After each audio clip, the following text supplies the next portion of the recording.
It's been said there's two types of people. And one couple, I want to tell you a little story. There's a couple of twin children, little boys, and one of them was an optimist and one of them was a pessimist. And they were very perplexed. How could identical twins, one be positive and one be negative?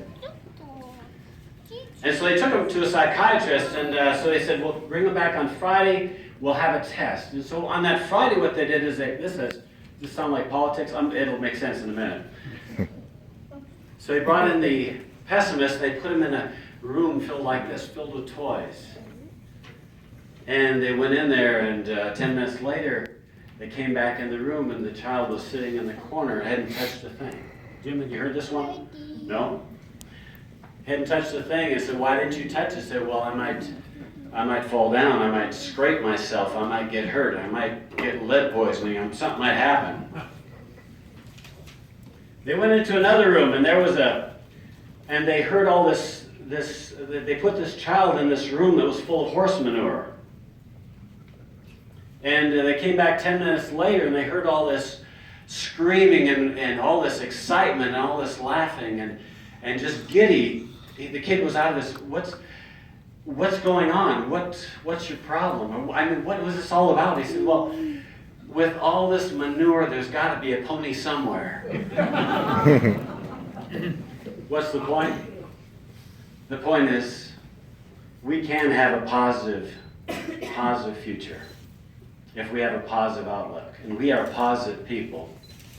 And I keep thinking about the person who ran us, who was our present state's senator, was talking about how he had all these missed opportunities.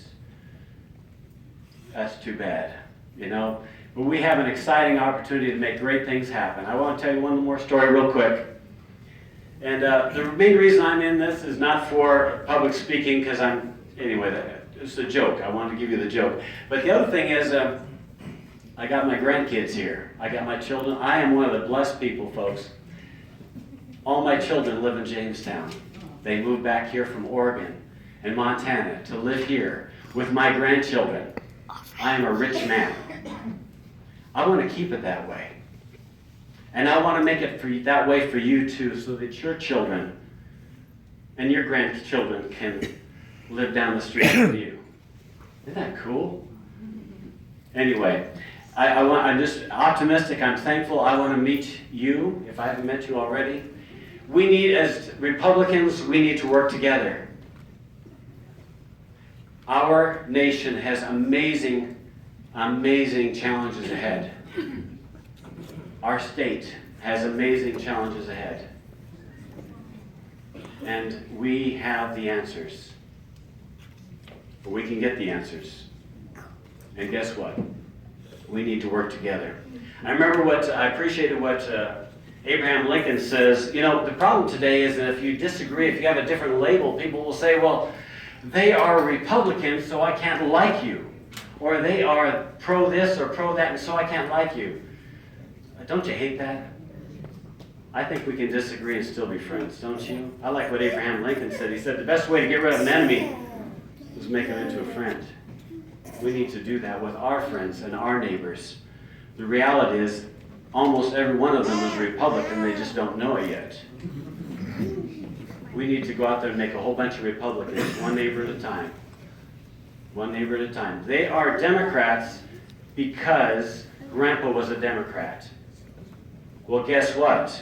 Grandpa listened to JFK, and what did JFK said? Ask not what your country can do for you, ask what you can do for your country. That's a big extreme. That sounds like a Republican, doesn't it? Not compared to the socialists we have now that are running on the Democrat Party. So anyway, we have an exciting opportunity. Think positive. I'm going to be showing up at your door with a smile if you live in District 12, along with my friends. And I am so proud of who we have. Katie is awesome. Jim is a fantastic guy. You're going to love him. And anyway, thank you, Dolores. Thank you, team. Appreciate it. All right.